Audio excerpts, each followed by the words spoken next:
Nyawa rakyat segala-galanya. Peruntukan tambahan untuk 12 pengimbas suhu disegerakan Kementerian Keuangan demi mengesan coronavirus.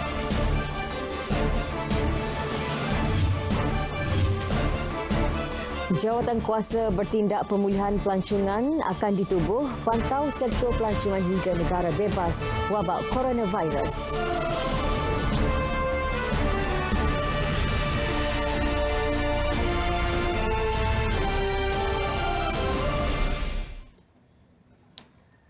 Assalamualaikum, salam sayangi Malaysiaku. Saya Fatil Hidayat Ghazali. Dan saya Atika Muhammad Naim. 3 lagi kes baharu yang disyaki coronavirus direkodkan Kementerian Kesihatan. Ketiga-tiganya melibatkan individu warga Cina. Menteri Kesihatan Datuk Seri Dr. Zulkifli Ahmad mengesahkan kes-kes itu diterima dalam tempoh 24 jam dan pihaknya masih menunggu keputusan ujian makmal. 3 individu itu yang dikendalikan di bawah kes-kes yang disyaki PUI melibatkan 2 kes di Langkawi dan 1 lagi di Bintulu. Dan we still itu yang pending sebenarnya asalnya 5, now 2 dah negatif, dan yang pending masih lagi belum ini kita dapatkan dapatan adalah 3 dan semua adalah warga negara China. Datuk Seri Dr. Zulkifli menjelaskan perkara itu di Putrajaya selepas mesyuarat khas isu coronavirus yang dipengerusikan Menteri Pelancongan Datuk Muhammadin Ketapi. Jumlah kumulatif kes PUI di jangkitan ialah 65 kes dengan hanya 1 kes disahkan positif. Kes-kes yang disahkan negatif melibatkan 34 rakyat Malaysia, 26 warga Cina dan 1 warga Jordan. Dalam pada itu, Kementerian Keuangan akan menyegerakan peruntukan tambahan untuk 12 pengimbas suhu berdasarkan permohonan Kementerian Kesihatan. Menurut Menteri Kewangan Lim Guan Eng, pengimbas suhu itu mampu membantu Kementerian Kesihatan mengenal pasti individu-individu yang mempunyai simptom coronavirus. Dalam kenyataan media, Guan Eng menjelaskan yang permohonan peruntukan itu berkaitan dengan usaha perlindungan kesihatan awam dan bersifat kritikal. Justru beliau meminta Ketua Setiausaha Perbendaharaan Tan Sri Ahmad Badri Muhammad Zahir memberikan kerjasama penuh dengan menyegerakan peruntukan di Salo. Sokongan penuh akan diberi kepada Kementerian Kesihatan agar agensi kesihatan awam mampu melaksana tugas mengikut tahap piawaian kesihatan antarabangsa. Mengulas lanjut mengenai peruntukan tambahan untuk 12 pengimbas itu, Lim Guan Eng berkata Kementerian Keuangan akan berbuat apa sahaja seperti yang dipohon Kementerian Kesihatan demi memastikan rakyat dan negara bebas daripada coronavirus. Ditanya mengenai kesan permasalahan coronavirus kepada ekonomi negara, beliau menegaskan pada masa ini nyawa, keselamatan dan kesihatan rakyat menjadi agenda utama kerajaan. Masa yang sama, Kementerian Kewangan akan buat penilaian. Biar selepas keadaan ini lebih jelas kedudukannya, baru kita akan buat keputusan macam mana mengatasinya. Tapi untuk masa sekarang, keutamaan harus diberikan untuk menghadapi cabaran ini. Beliau ditemui pemberita pada Rumah Terbuka Tahun Baru Cina, anjuran ahli Parlimen Bukit Bendera di Georgetown, Pulau Pinang. Ketika ini, aktiviti saringan kesihatan di semua pintu masuk antarabangsa PMA diperkukuh bagi menangani jangkitan coronavirus dalam negara. Pengimbas haba ditempatkan di pintu masuk bagi mengesan pengembara yang mempunyai gejala demam. Jelas Ketua Pengarah Kesihatan Datuk Nur Hisham Abdullah dalam satu kenyataan media.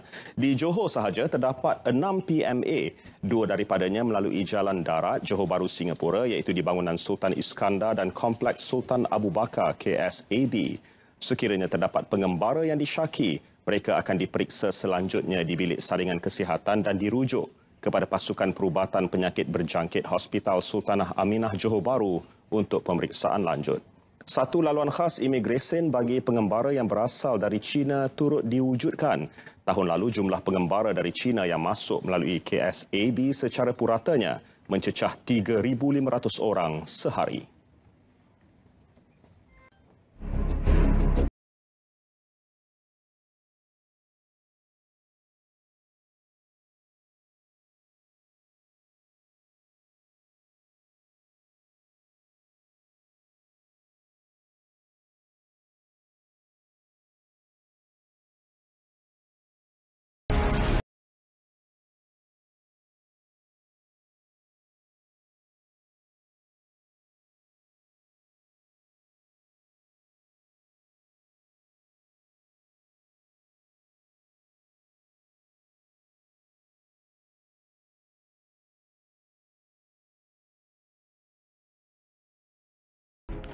Kementerian Pelancongan Seni dan Budaya MOTAC akan menubuhkan sebuah jawatan kuasa bertindak pemulihan pelancongan bagi memantau sektor pelancongan sehingga negara bebas daripada penyebaran coronavirus. Dalam temu bual eksklusif bersama wartawan Mohan Chinasamy, Menterinya Datuk Muhammadin Ketapi turut mengulas impak penggantungan sementara semua jenis visa bagi pelancong Cina dari Wuhan dan Hubei terhadap kempen Tahun Melawat Malaysia 2020. Ikuti temu bual berkenaan yang dirakam sejurus selepas mesyuarat khas antara MOTAC dan Kementerian Kesihatan di Putrajaya hari ini.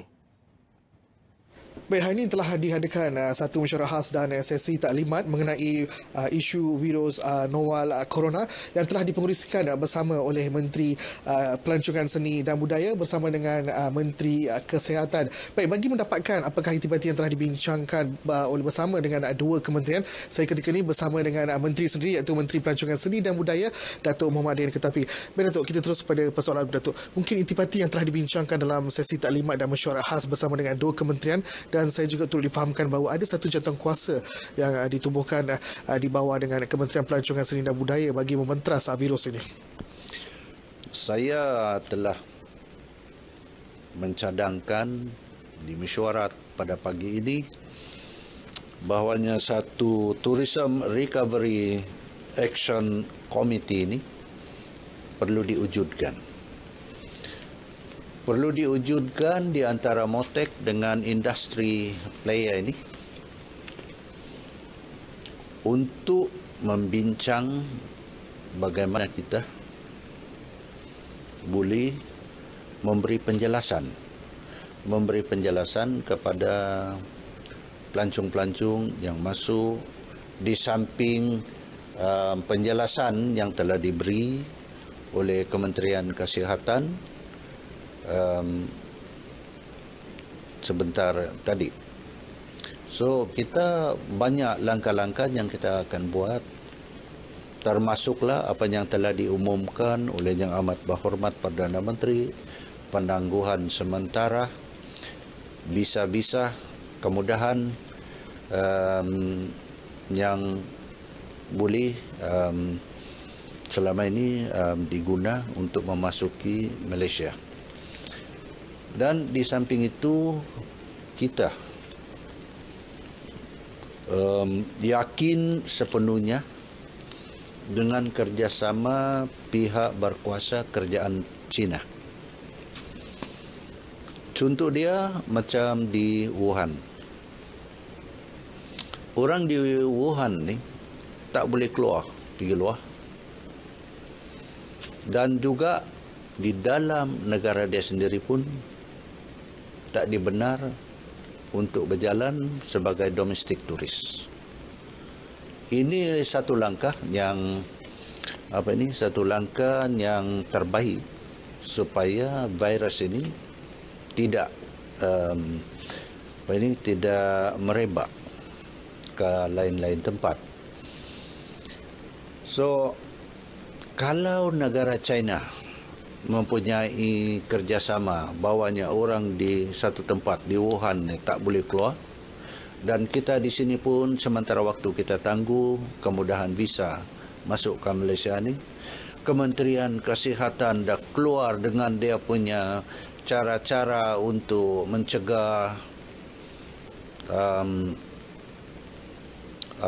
virus ini, dan kita daripada Kementerian MOTAC ni sentiasa bekerjasama dengan semua pihak untuk menjamin keselamatan pelancong-pelancong yang masuk ke negara ini. Baik Datuk, seperti Datuk telah jelaskan tadi, kerajaan Malaysia telah pun menggantung sementara semua jenis visa bagi kemasukan pelancong Cina terutamanya daripada wilayah Wuhan. Persoalannya, adakah ia akan menjejaskan Tahun Melawat Malaysia 2020? Memang kalau kita lihat penangguhan dan juga daripada Wuhan, negara China tak dibenarkan keluar untuk menjadi pelancong, datang kemari dan sebagainya, memang sedikit sebanyak akan memberi impak kepada Tahun Melawat Malaysia. Tetapi saya berpendapat kita fokus pada Wuhan. Pada yang lain ini tak ada masalah. So, yang lain tak ada masalah ni dengan kita punya recovery kita punya Tourism Recovery Action Committee ni akan memberi penjelasan mungkin kepada negara-negara jiran dan sebagainya supaya mereka datang. So, saya rasa kalau terjejas sedikit ataupun mungkin tak mungkin terjejas. Baik Datuk, soalan terakhir Datuk, saya juga turut difahamkan pemain-pemain industri pelancongan turut hadir ke mesyuarat pada hari ini. Jadi apakah reaksi ataupun cadangan yang mungkin telah dikemukakan mereka dalam membenteras wabak ini? Mereka sebetulnya banyak cadangan juga.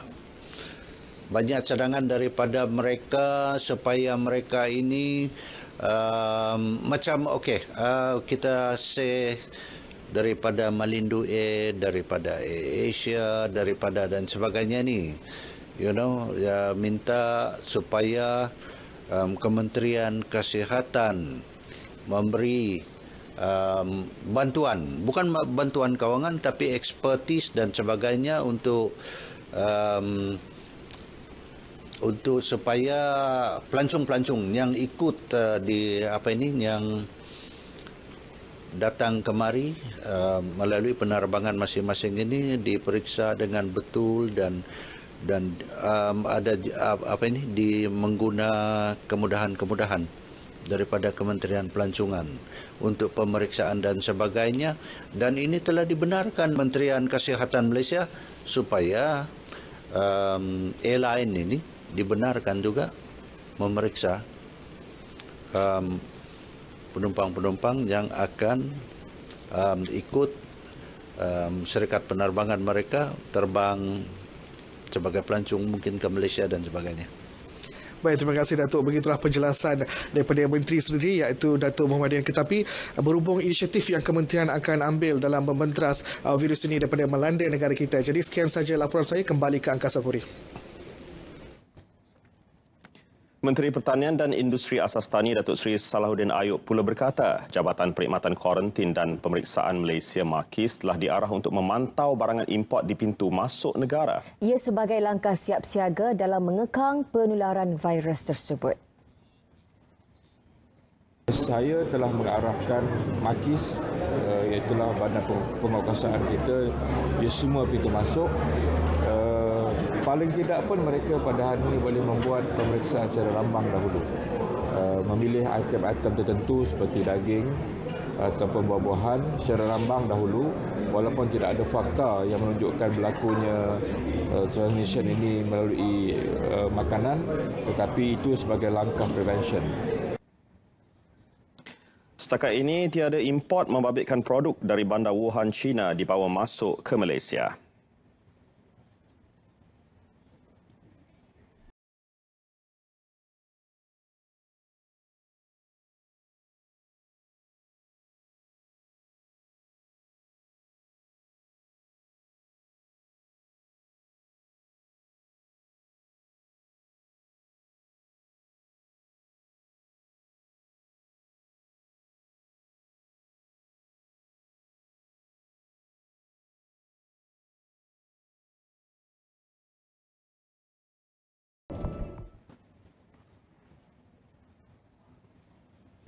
Berikutan peningkatan penularan wabak coronavirus, Yang di-Pertuan Agong Al-Sultan Abdullah Riayatuddin Al-Mustafa Billah Shah menitahkan agar semua masjid mengadakan solat hajat dan juga doa selamat. Ini bertujuan memelihara negara dan rakyat daripada sebarang penyakit yang tidak diingini. Kenyataan Datuk Pengelola Bijaya Diraja Istana Negara Datuk Ahmad Fadil Syamsuddin berkata, Seri Paduka Baginda menyeru rakyat untuk memperbanyak doa agar Malaysia dan dunia dilindungi daripada wabak berkenaan. Ini termasuk memudahkan pihak berkuasa tempatan menangani virus itu agar suasana pulih seperti sedia kala. Al-Sultan Abdullah turut mengulangi nasihat kepada rakyat untuk sentiasa mendapatkan perkembangan dan maklumat terkini wabak coronavirus hanya menerusi saluran rasmi Kementerian Kesihatan dan agensi kerajaan agar tidak mencetuskan suasana panik dalam kalangan masyarakat. Susulan wabak coronavirus juga, jualan dan permintaan penutup hidung dan mulut di beberapa lokasi meningkat dengan mendadak. Tinjauan beberapa farmasi sekitar ibu negara mendapati kesemua penutup hidung dan mulut termasuk jenis N95 kehabisan stok sejak beberapa hari lalu. Beberapa pengguna yang bekerja sebagai penghantar makanan mengakui penutup hidung dan mulut telah dibeli awal sebagai langkah pencegahan penyakit. Ini kerana mereka lebih terdedah kepada risiko udara yang tidak sihat ketika menunggang motosikal. Banyak kena udara kotor kan. Saya kerja jadi rider ni.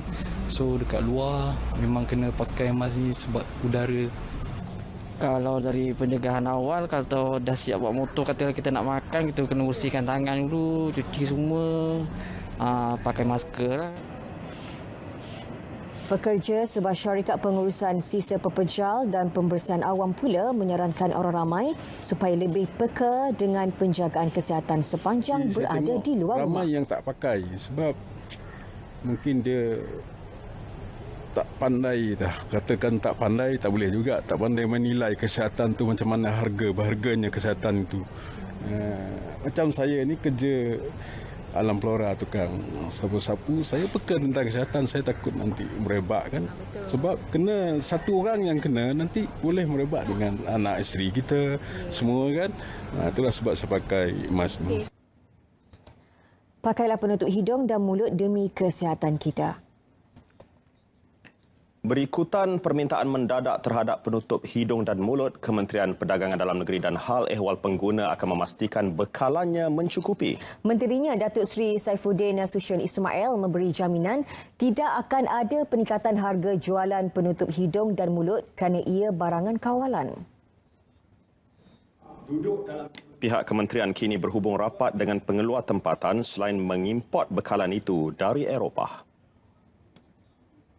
We will closely monitor this aspect, which is the supply side.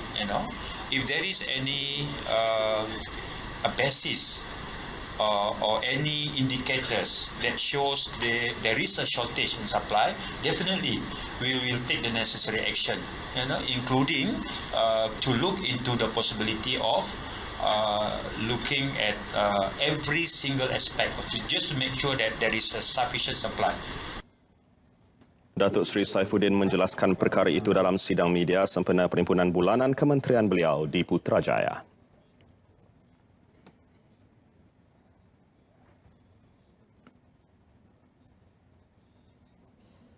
Masih bersama berita perdana. Mahkamah Tinggi Kuala Lumpur memerintahkan seorang remaja membela diri atas tuduhan membunuh 23 penghuni Pusat Tahfiz Darul Quran Ittifaqiyah Keramat pada tahun 2017. Manakala seorang lagi remaja dibebaskan daripada pertuduhan sama. Keputusan dibuat Hakim Azman Abdullah selepas mendapati pihak pendakwaan berjaya membuktikan kes prima facie terhadap tertuduh pertama namun gagal membuktikan kes sama terhadap tertuduh kedua. Tertuduh pertama kini berusia 19 tahun menangis selepas dimaklumkan dia diperintah membela diri dan cuba ditenangkan ibunya ketika duduk di kandang tertuduh.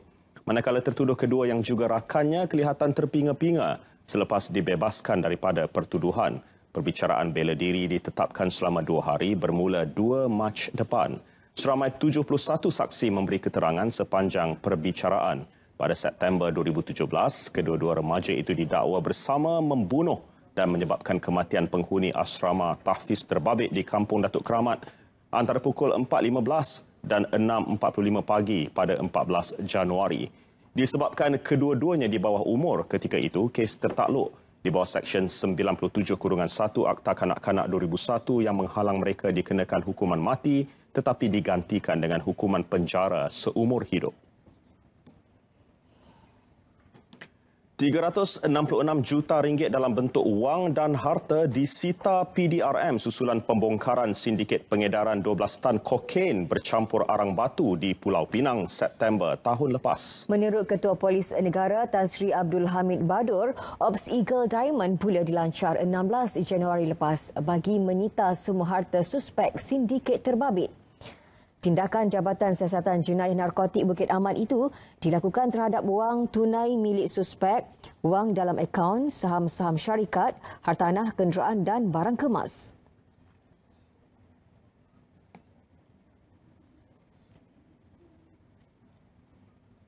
Jadi jumlah keseluruhannya ialah RM366,34,800 dan 37 sen. Quote me ya, kalau apa ni.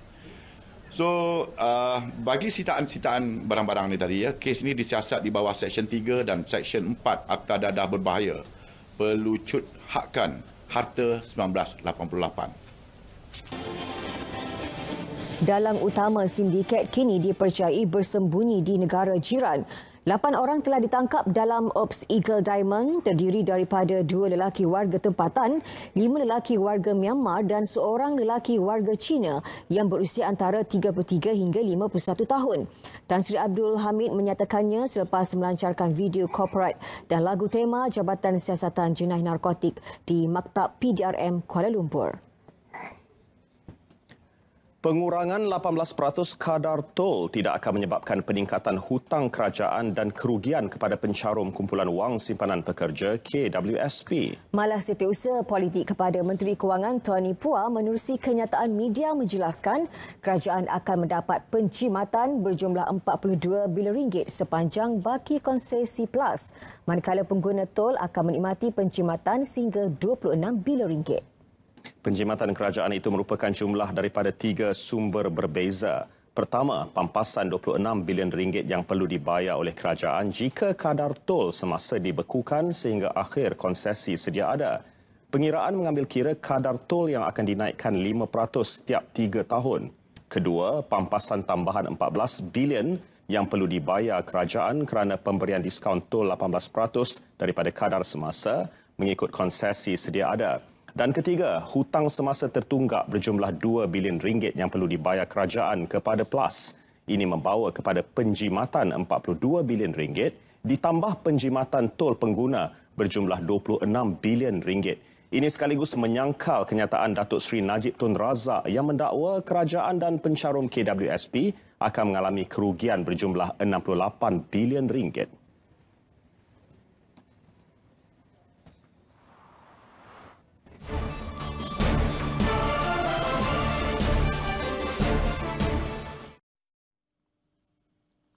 Assalamualaikum dan salam sejahtera. Kita mulakan laporan pada hari ini dengan melihat keadaan cuaca semasa. Imej Gemar Radar menunjukkan hujan dan ribut petir yang berlaku sejak petang tadi di beberapa daerah di sekitar selatan Perak, Selangor, Kuala Lumpur, Negeri Sembilan, Melaka, Johor dan juga di sekitar pendalaman Negeri Pahang dijangka akan berlanjutan untuk sepanjang malam ini. Manakala cuaca dilihat masih lagi kering dan juga kurang hujan bagi negeri-negeri di sekitar utara Semenanjung. Dan stesen kami turut merekodkan bilangan hari tanpa hujan sehingga 40 hari bagi kawasan Langkawi, Sik dan juga Kota Star. Oleh itu, orang ramai dinasihatkan supaya banyakkan meminum air serta mengambil langkah menjimatkan air ketika melakukan aktiviti harian. Kita teruskan lagi dengan melihat tinjauan cuaca untuk negeri Sabah dan Sarawak. Dilihat hujan yang berlaku sejak petang tadi di hampir kebanyakan bahagian di negeri Sabah kini mulai reda dan keadaan cuaca dijangka akan cerah sepenuhnya untuk sepanjang malam ini. Manakala bagi negeri Sarawak pula, hujan pada malam ini dijangka akan lebih tertumpu di sekitar bahagian Limbang dan juga Kapit. Diramalkan juga hujan akan berlaku pada esok pagi di sepanjang kawasan di sekitar selatan Perak hinggalah ke barat negeri Johor. Hujan pagi juga dijangka akan berlaku di bahagian-bahagian di sekitar pendalaman negeri Sarawak dan keadaan cuaca yang lembap ini dijangka mampu untuk berlanjutan selama 3 ke 4 jam. Sekian dahulu info cuaca buat kali ini. Sebelum berpisah, kita saksikan ramalan cuaca bagi bandar-bandar utama di seluruh negara. Assalamualaikum dan salam sejahtera.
Semata-mata ingin cepat sampai ke destinasi, ada pengguna jalan raya sanggup menggadai nyawa sendiri dengan memandu laju tanpa memikirkan keselamatan orang lain. Itu antara kesalahan utama yang menyebabkan 261,790 saman dikeluarkan sepanjang 10 hari Op Selamat Tahun Baru Cina kali ini. Ikuti tinjauan udara wartawan Dian Fatihah Maknoh yang dijalankan secara eksklusif bersama Pasukan Gerakan Udara serta Jabatan Siasatan dan Penguatkuasaan Trafik PDRM. Bukan hanya melebihi had laju, terdapat beberapa kenderaan yang didapati memotong lorong berkembar selain memandu di lorong kecemasan. Tidak hairanlah 22,770 kenderaan terlibat dengan kemalangan sepanjang 10 hari Op Selamat dengan 138 kemalangan maut dicatat. Untuk Tahun Baru Cina kali ini, Op Selamat bermula pada 18 Januari sehingga 1 Februari nanti. Dan tinjauan RTM bersama Pasukan Gerakan Udara PDRM hari ini akan memberi tumpuan kepada beberapa kesalahan yang kerap dilakukan pengguna jalan raya. Antaranya memandu melebihi had laju dan memandu di lorong kecemasan dan juga memotong di garisan berkembar. Tidak sabar dan melalui jalan mendaki antara punca pengguna jalan raya tidak mematuhi peraturan.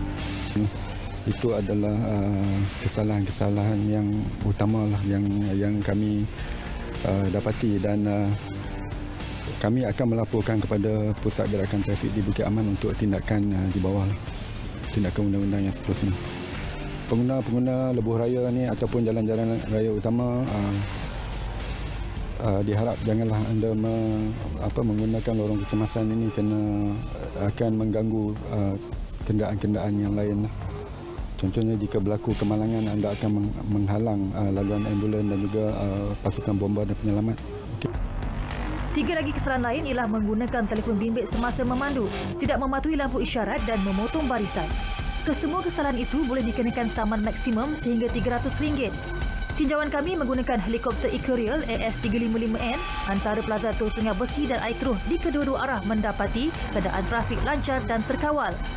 Aliran kenderaan sepanjang laluan di pintu-pintu masuk ke pusat bandar turut lancar.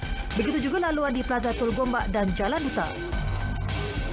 Setakat ini seperti yang dimaklumkan, sesetengah kenderaan sudah balik ke pusat bandar.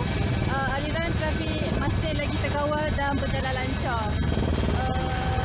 Pada masa yang sama, JSPT juga mengatur pegawai dan anggota membuat pemantauan di lampangan bagi memastikan kelancaran kesesakan lalu lintas.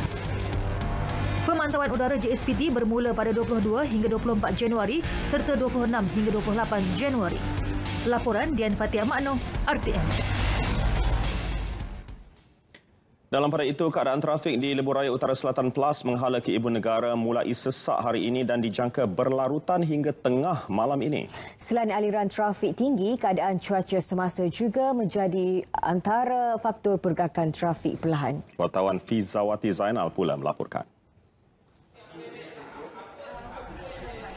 Tinjauan menerusi kamera litar tertutup CCTV di sepanjang Lebuh Raya Kendalian Plus bagaimanapun mendapati keadaan masih terkawal.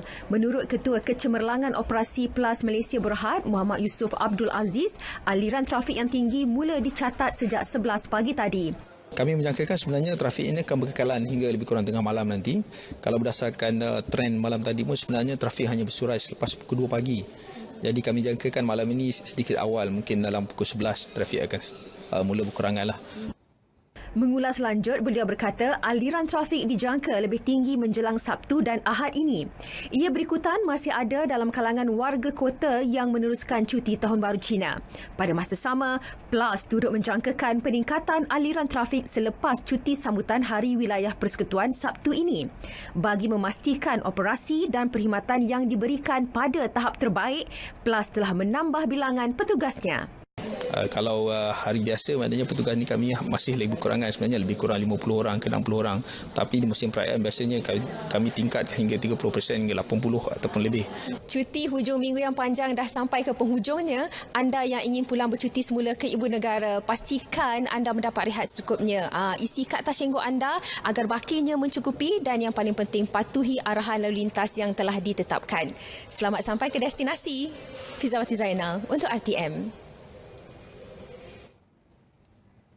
Peralihan ke arah sistem tanpa tunai menjadi keutamaan kerajaan kerana dilihat antara kaedah terbaik untuk memerkasa ekonomi digital negara sekaligus mencegah rasuah. Oleh itu, kerajaan dengan kerjasama 3 pengendali e-dompet terpilih memperuntukkan RM450 juta bagi meningkatkan penggunaan pembayaran digital dalam kalangan masyarakat dan peniaga, khususnya perusahaan kecil dan sederhana. Inisiatif yang bermula 15 Januari lepas itu memberi manfaat kepada 15 juta rakyat. Vimala Kasturi, Berasami melaporkan. Kerana tak payah pakai wang banyak-banyak lah. Senang. Lain kali dia suruh download apps, dia malilah dia cakap. They have to follow lah sebab orang sekarang dia kena ikut pelanggan punya kehendak. Bila pelanggan suka guna GrabPay and diorang apply GrabPay juga, senang untuk kami membeli. Macam saya sendiri, saya gunakan Touch 'n Go dan juga Grab lah yang setakat ini. Jadi memang bagi saya mudah lah sebab tak perlu nak ke ATM, keluarkan duit, boleh gunakan kad di mana-mana sajalah. Apakah e-tunai rakyat? Sebagaimana diumumkan oleh Menteri Kewangan Lim Guan Eng ketika membentangkan Belanjawan 2020, e-tunai rakyat adalah program rangsangan digital berjumlah RM450 juta. Ia bertujuan menggalakkan transaksi tanpa tunai dalam kalangan rakyat Malaysia melalui penggunaan e-dompet dan pembayaran digital. Apakah kelayakan untuk menerima insentif secara sekali bayar itu? Anda yang berumur 18 tahun ke atas dan berpendapatan kurang RM100,000 setahun layak menebus RM30 daripada mana-mana 3 pengendali e-dompet iaitu Grab, Boost dan Touch 'n Go. Di Malaysia ni kumpulan isi rumah ada lebih kurang 24 juta lebih kurang. Ada 2 juta isi rumah lagi yang belum ada akaun bank. Dan di masa yang sama kita ada lebih 46 juta smartphone melebihi bilangan penduduk. Jadi kalau kita boleh memastikan semua pengguna smartphone menggunakan e-tunai, kita dapat mengelakkan kos penggunaan wang tunai. Dianggarkan bahawa penjimatan sekurang-kurangnya dalam sekitar 1% daripada keluaran negara kasar. Penggunaan e-tunai meliputi pembayaran bagi pelbagai sektor termasuk makanan, pakaian dan pengangkutan awam. Kita tak boleh bergantung kepada platform tradisional. Kita kena tambah lagi. Termasuk jual nasi lemak, jual itu nasi kandar. Ini pun boleh buat menerusi cara sedemikian. So impak ni positif dan apa yang amat menggalakkan ialah sungguh pun hanya dengan 4 hari sudah ada 2 juta permohonan yang diluluskan dan kita lebih gembira ialah kerana kita lihat ada begitu banyak peniaga-peniaga, pedagang-pedagang, penjaya-penjaya yang mendaftarkan diri. Sebelum ni mereka kurang minat. Adakah ia selamat? Kerajaan memberi jaminan semua data peribadi yang diperoleh agensi pelaksana Khazanah Nasional Berhad adalah sulit. Kita semua ditakluk dalam Akta PDPA, right? Dalam Akta PDPA there is no sharing of personal information to any third party without the consent of the pengguna, without the consent of the user. There is no sharing of third party information. Number 1. Number 2, because we are also regulated by Bank Negara Malaysia. Sejak pelaksanaannya 15 Januari lalu, Boost mencatat peningkatan jumlah pengguna sebanyak 25 kali ganda. Aplikasi e-dompet Touch 'n Go pula berdepan penggunaan melebihi kapasiti berikutan sambutan luar biasa daripada pengguna. Pada masa yang sama, Grab dibajiri pelbagai pertanyaan sekaligus mencerminkan minat pengguna terhadap program tersebut. Program e-tunai rakyat sejajar wawasan kemakmuran bersama bertujuan memudahkan akses seluruh rakyat Malaysia terhadap teknologi digital. Vimala Kasturi, Virasami, RTM.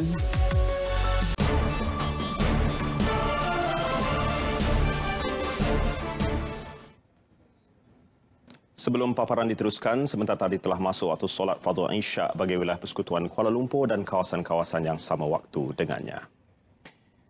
Penularan coronavirus tidak memberi impak kepada unjuran ekonomi negara buat masa ini. Bagaimanapun jelas Menteri Hal Ehwal Ekonomi Datuk Seri Muhammad Azmin Ali, sekiranya penyebaran wabak itu berterusan, ia akan memberikan kesan kepada ekonomi negara dalam tempoh jangka panjang. Penularan virus itu tidak boleh dipandang remeh dan kerajaan sentiasa mengambil langkah proaktif bagi menanganinya.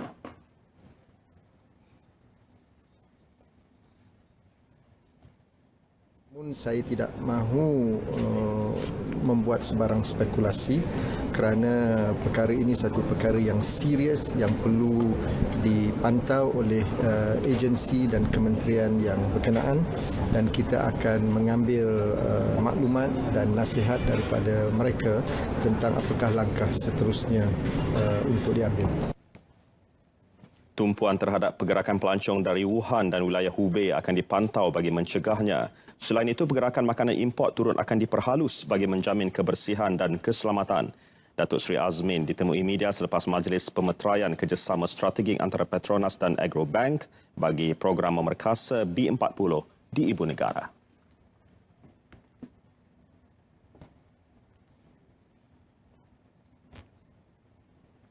Dalam perkembangan berkaitan, pelaburan antara Selangor dan China tidak terjejas meski negara kini berdepan wabak coronavirus yang bermula di negara tembok besar itu. Bagaimanapun Menteri Besar Selangor Datuk Seri Amiruddin Syari memberi jaminan pihaknya memandang serius situasi semasa dan akan mengambil segala langkah perlu bagi memelihara kerjasama sedia ada. Dan sehingga kini China kekal sebagai rakan kongsi paling berjaya di Selangor.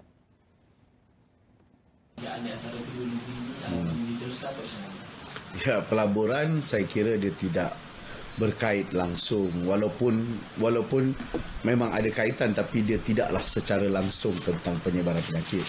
Perlu diingat, yang pentingnya ialah kawalan.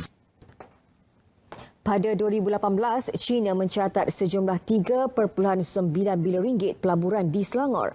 Semalam, Datuk Seri Amiruddin berkata, Selangor akan meneliti semula misi pelaburan dan lawatan agensinya ke luar negara berikutan penularan coronavirus di beberapa negara.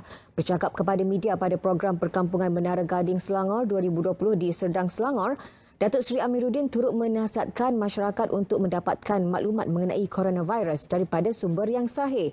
Pada masa yang sama, jangan sebarkan berita palsu yang boleh mencetuskan panik.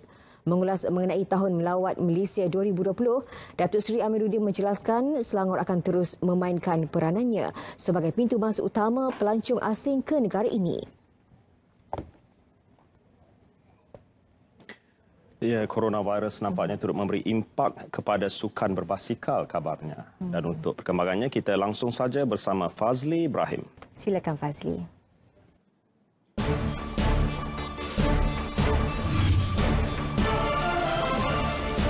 Novel coronavirus Heng Jiang Cycling tarik diri. Pemergian korban terus diratapi.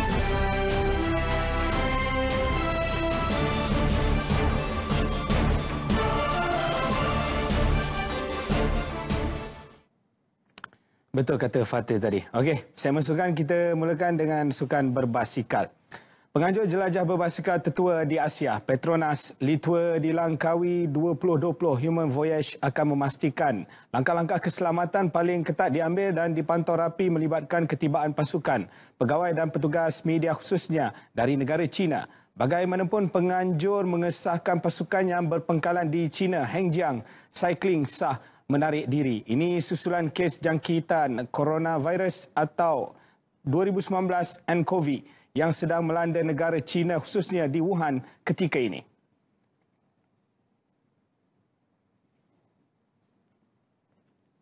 Ketua Pegawai Operasi Human Voyage Syahir Azirin Abdul Hamid menjelaskan kekosongan yang ditinggalkan Heng Jiang Cycling tidak menjejaskan perlumbaan dan pengganti akan diumumkan kelak.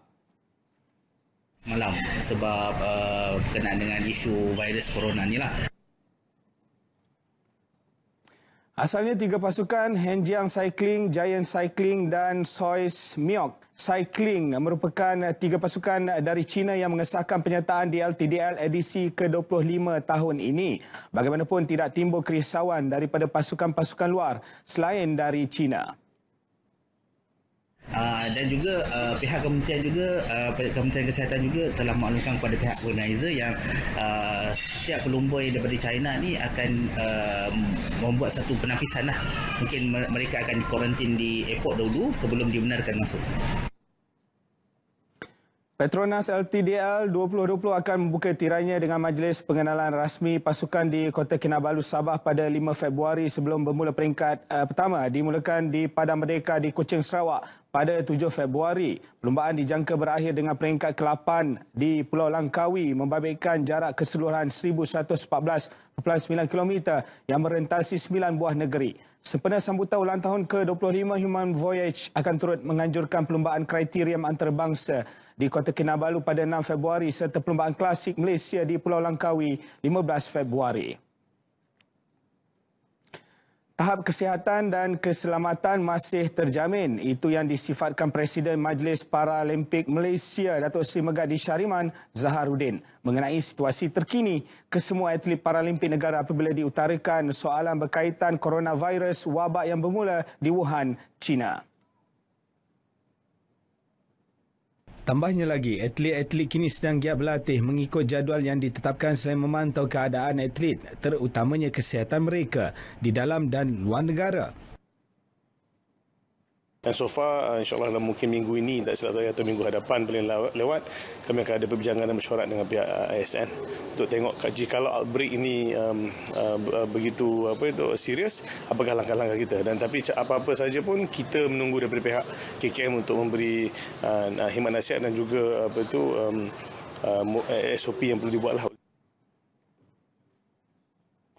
Menurutnya lagi, sekiranya ada atlet yang dilihat mempunyai simptom virus tersebut seperti demam, selsema, batuk dan sukar bernafas, pihak MPM akan segera membawa atlet tersebut ke Institut Sukan Negara ASN untuk mendapatkan rawatan susulan.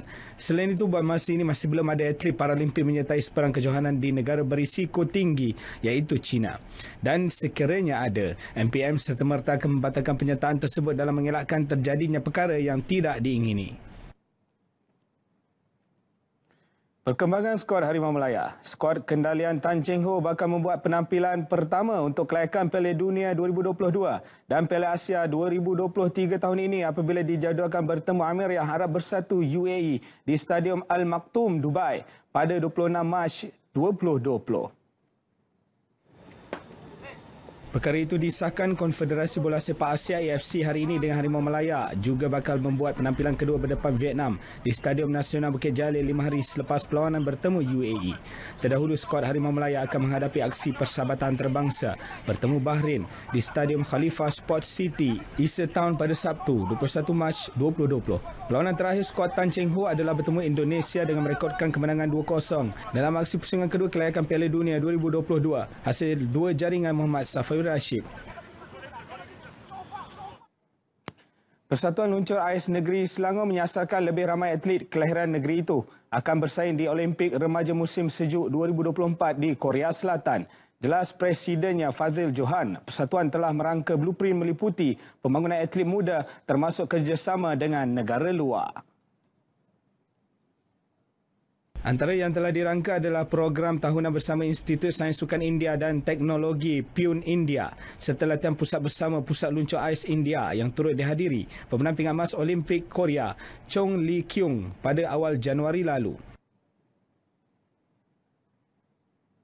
The next Youth Winter Olympic adalah di Korea Selatan, yang mana ini akan menjadi kita punya benchmark lah untuk atlet-atlet muda kita. Sebelum itu kita juga buat persediaan untuk Beijing 2022 iaitu Olimpik Beijing, yang mana kita ada atlet-atlet kita yang sedang meningkat naik lah. Tambahnya persatuan turut mendapat kerjasama dari Majlis Sukan Negeri Selangor menerusi pemberian dana dalam misi menjadikan Selangor sebagai pengeluar atlet luncur ais kebangsaan. Untuk tahun ini, 2 atlet negara Sian Yeo dan Diony Tan berjaya layak bertanding di Olimpik Remaja Musim Sejuk Lausanne, Switzerland. Sikit perkembangan Liga Juara Asia sebelum kita berpisah peringkat play-off ke peringkat kumpulan di antara Kedah dan juga Seoul FC dari Korea Selatan. Kedah gagal mara ke peringkat seterusnya, tewas 1-4. Dan kita berpisah seketika. Segmen Bidiva akan terus menemani anda selepas ini. Selamat malam.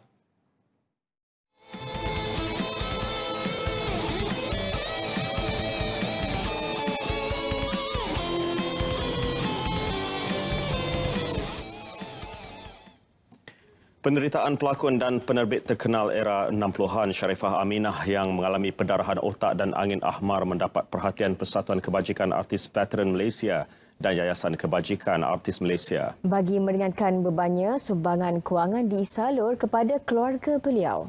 Seniwati itu kini terlantar dalam keadaan separuh sedar di sebuah pusat jagaan warga emas di Ibu Negara.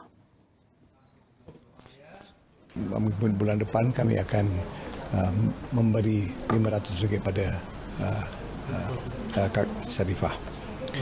Ya, so itulah satu-satunya usaha kami boleh bantu pada artis-artis yang jatuh sakit sedemikian, dan kadang-kadang kita tak tahu nasib masing-masing, dan kita berusaha dan berikhtiar dan kita berdoa semoga dia sembuh cepat semungkin. Menurut anak sulung beliau Wan Mona Lisa, pihak keluarga tidak mempunyai pilihan melainkan menghantar ibu beliau ke pusat penjagaan kerana kosnya dan kemudahan yang berpatutan. Bagaimanapun, Wan Mona Lisa kini tidak mampu lagi membayar kos penjagaan ibunya sejak diberhentikan kerja beberapa bulan lalu. Satuan apa semua tu dia orang banyak bantu, dan rakan-rakan personal akak sendiri sangat-sangat banyak menolonglah, bagi semangat, bagi duit, bagi macam-macam lagi. Sharifah Aminah merupakan pelakon terawal yang beraksi di negara luar menerusi filem Jeffrey Zane di Hong Kong, manakala filem terakhirnya ialah Wira Angkasa. Sama-sama kita doakan agar segala kesakitan beliau berkurangan, seterusnya dikurniakan kesihatan yang baik selepas ini. Pelakon dan pengacara Shah Al-Yahya pula selamat menjalani pembedahan membuang ketumbuhan dalam rahimnya di sebuah pusat perubatan di Ibu Negara baru-baru ini. Aktris, model, jelita dan isteri kepada selebriti popular awal Ashari itu juga turut melahirkan rasa syukur dan mengimpikan zurat setelah melahirkan anak sulung mereka, Lara Alana, hampir 7 tahun yang lalu.